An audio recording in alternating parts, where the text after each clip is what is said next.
gusta de eso.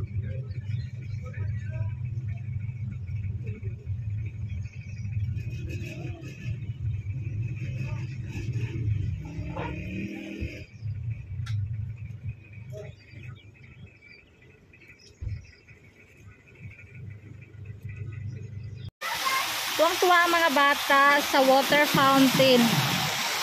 Mahulog kayo dyan, ha? Yaya! Ach!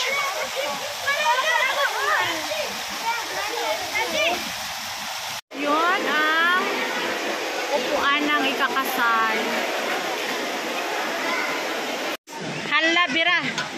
That's land, no? That's land. So, ito yung kinuha. Ito, binigay lang to. Ito yung kinuha ko. Oh, gulay. Pati, lugaw.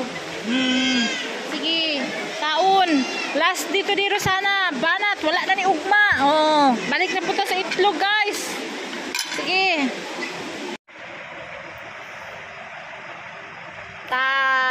Last kasalan and last kainan. Hello mga sis, kumusta kayong lahat? Busog na busog si Rosana, tinitira ko yung kambing mga sis kasi alam nyo ba namang 1.5 ang kilo, makakain ka lang talaga pag may okasyon. Manok-manok lang ang kaya mong bilhin sa tindahan kasi medyo mura-mura, 700, 600.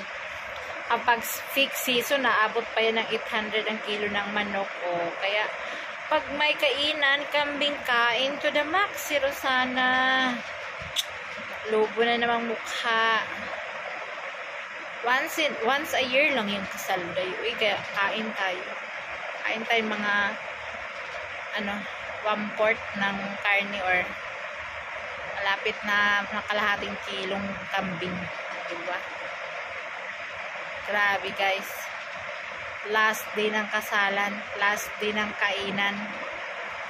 Marami pang kasalan pero hindi ako attend kasi hindi na yon family, out of the family na mga friend, mga kapitbahay na hindi family lang. So yun, natapos din ang bihis-bihisan ng kalatan ng mga bahay-bahay. Pag may kasal, automatic may kalat din kasi aga magising, aga magkuri-kuri, aga maligo, aga magbihis. O diba, si Sammy gabi ko pa pinapaligo kasi tamad yung bumangon si Sammy.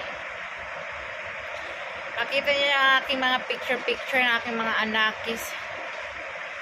Nag-picture ba kami ni Elias ngayon? Umalis kasi si Elias pagkatapos kumain sa function hall kasi nasira yung sasakyan ng aming dala. Yung sister-in-law ko nag-overheat sa sobrang init. So, yun, pinagawa nila dun sa bayan. Sa bayan naman yung kasal, pero medyo malayo pa yung market.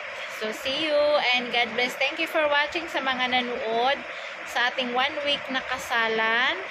Salamat. God bless everybody and subscribe our YouTube channel, Rosana Ilya.